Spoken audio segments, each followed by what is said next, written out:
Hey guys, welcome back to the next video. In this video, we are going to do a little advanced in terms of your Kubernetes deployment. This is basically a pod which we are trying to deploy towards your Kubernetes cluster.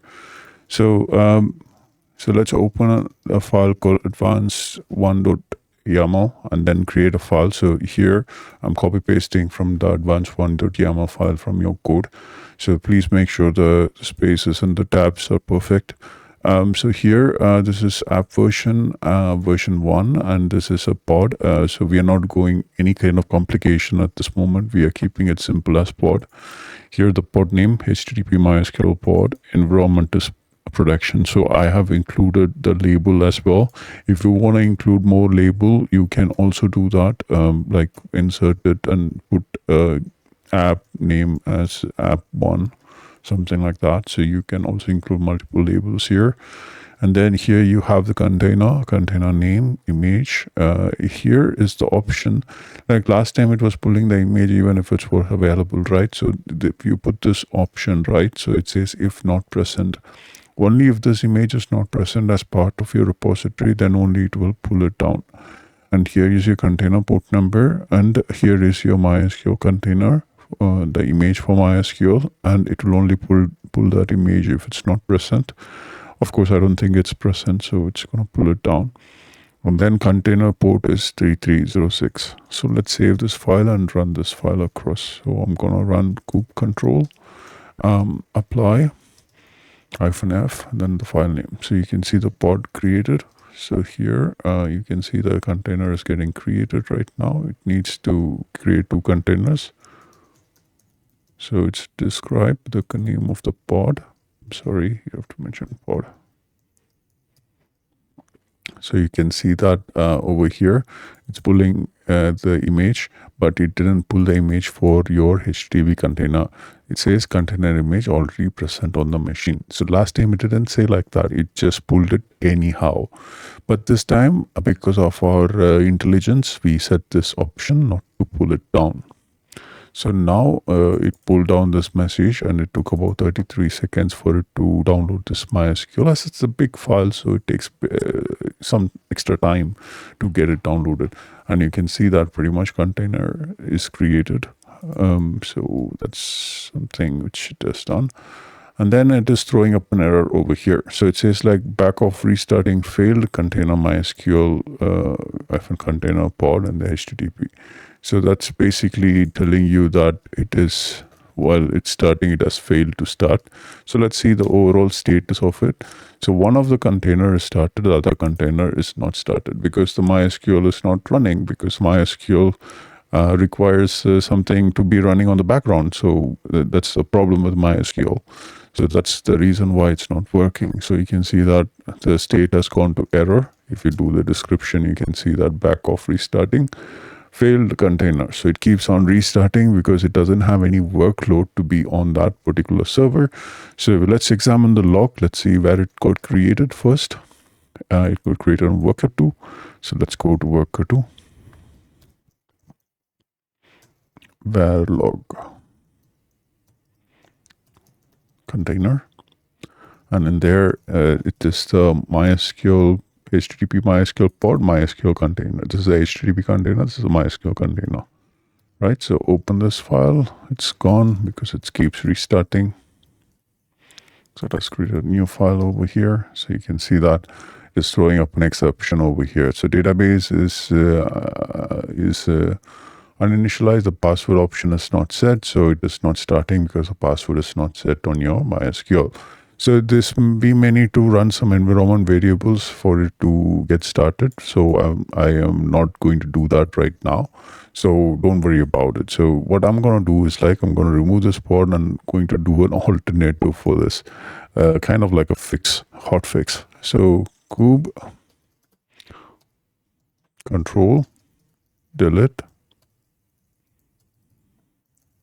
-f advanced1.yaml. So it's going to delete the pod. So what I'm going to do for this as a temporary fix, I'm going to edit this advanced1.yaml file, and I'm going to ask it to run a file. So this is one way of getting your application, working, irrespective whether you're gonna do or not. Or I would rather use a Tomcat image at this moment because I don't really have the time to do this thing. So for you guys also, I'll change this to a Tomcat image because we don't have really the time to troubleshoot this because it's a smaller problem. So what I'm going to do is like I'm going to replace this with Tomcat image. So just going to pause the video. All right, I've made the changes on the same. So all I have to do is like change my SQL to Tomcat. So you just like percentage s, change escape colon percentage s, and then change my SQL to Tomcat. So now it's all Tomcat now. So just have to change the port number here. So it's just going to be 8080. That's it. Save and quit this file. Then rerun the kubectl apply -f advanced file.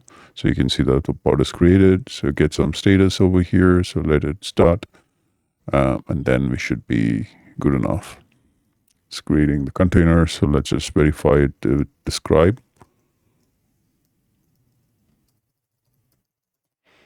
So you can see that it's pulling the image over it right now for Tomcat. So that's currently going on.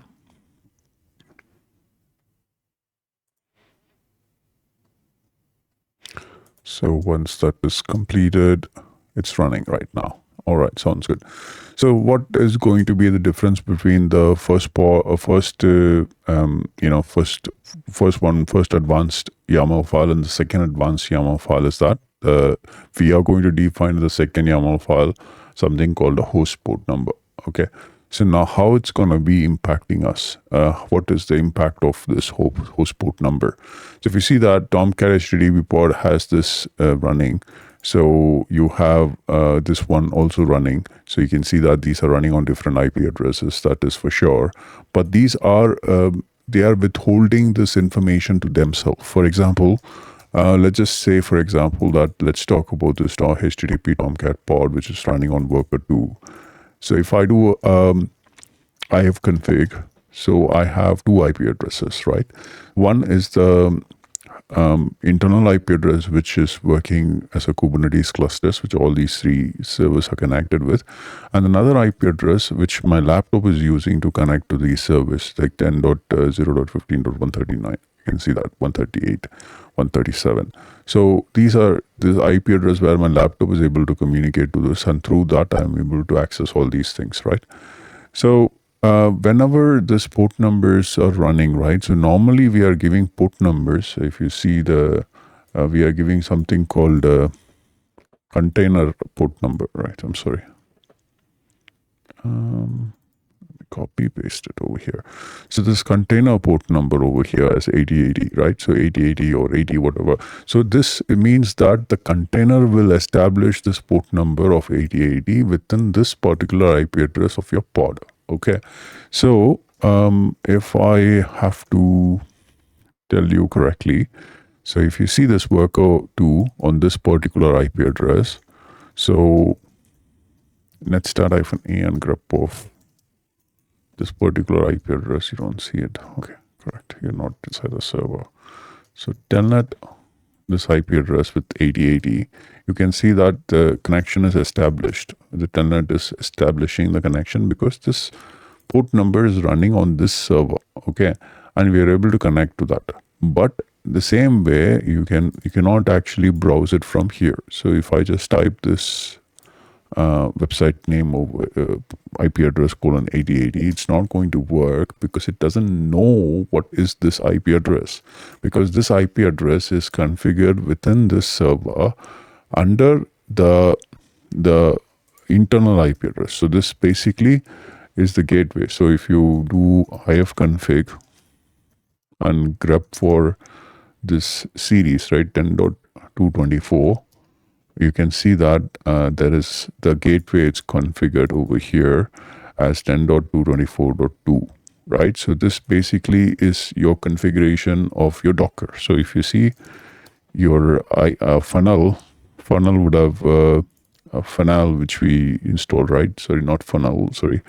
Venel, which we have installed. So that is creating this IP address, okay, which is masking it. So this IP address which you have here, which is created by your Kubernetes, is internal IP address. It cannot be accessed by the external one. But what we can do is like we can access it through the host port number. Host means who is the host. Host means both these guys are host. So which means that when I use the host port, I can access this guy. I can access from my laptop using this guy, because this is the one which is configured for my laptop. And this guy will be also using that, because it will all listen to not just one IP address, all IP address. That is the functionality of it. So as of now, when I try to access this IP address, and you can see that the 80 port number is not working, :8080 is not working, nothing is working, right? So, but the moment I give that, the next advanced one, you will see a small change in this whole dynamic. So that's what I'm going to show you. So I'm going to create advanced 2.yaml file. In this, I'm going to copy paste the second line over there. So here I'm going to I have to change the pod name to -external. So I'm creating this as external one. And then everything else is the same. Only extra thing is that host port is given over here. And I've made a mistake over here. I shouldn't be putting a hyphen there. It's just the first word should have hyphen. Yeah, there you go. That's sorted now. So I've corrected on your document as well. So now I have to save and quit this file. So now it's gonna host 2 port numbers, one within the container, one outside the container. If you remember, we have given the same concept in Docker with -p 80:80. So I was telling you 80 within the container, 80 for the host server. Same thing, the host is gonna be listing on the same port number as the server is going to. Save and quit this file. And then what I'm going to do is like, I'm going to execute this advanced one. So it's going to be kube ctl apply -f and then the file name.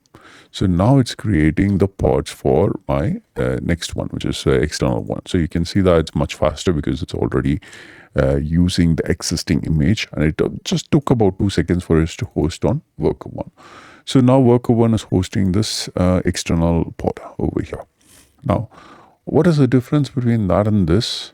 Now, if you would have done this netstart-an port of 80 before, netstart-a port number of grep of 80, you wouldn't have found this. Now you can see that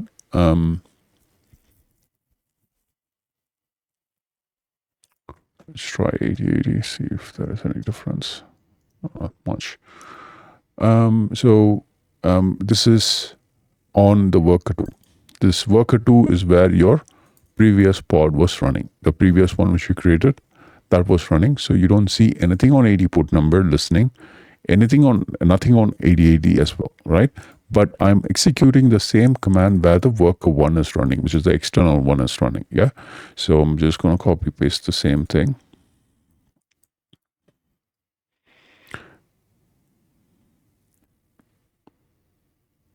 It's better if I grep for listen. I think 8080 must be much clearer. So you can see not much, but let's see if I'm able to browse this. Just give me a second. Let's see if something comes up here. What's the IP address of this particular guy? 137, right? 137. Right there. So 137 previously didn't work. 8080. You get the Tomcat 10.1. So now both these port numbers are working here on the IP address of 137. This is this IP address. This is where the worker 1 is hosted. But when I try to browse the second one, the worker 2, which is 138, you will not be able to see any of those things because it's all not configured in the host port number. It is all only configured for the container port number. That is the difference between host port number and container port number. In the next video, we will see something little complicated than this, which means that we're going to run then another instance of the same one more time, see what happens then. So if you have any questions, leave it on the question section. I'm not expecting you to understand it first time, but then if you just watch this video again and again, you will totally get it. It's not a big deal. So you can see that it's working fine for 137. So have this, this is my Internet Explorer from my laptop. So from my laptop, it works fine because I'm hosting this on my host port number as well as I'm hosting it on the container port number. So just to prove you that it is coming from here, so what I'm going to do is like, just before we close this, right? So what I will do is like, I'll quickly access this. So just like, let's do one thing.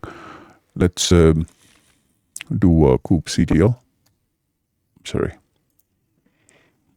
Yeah, kubectl, describe the pod name external. Sorry, describe pod. So here I want to know the container name here. This is Tomcat container, HTTP container, right? So it's a default container, so that's not a problem, I guess. So kube control exec-it bash. So I'm in the Apache. So now I'm going to htdocs, and then I'm catting the index.html. This is external website. Now I'm just control D again. Now if I just refresh this, you can see that this is external website. So it is coming from this external container then. So that's what I wanted to show you, that where this content is coming from. Anyways, thank you again for watching this video. See you on the next one.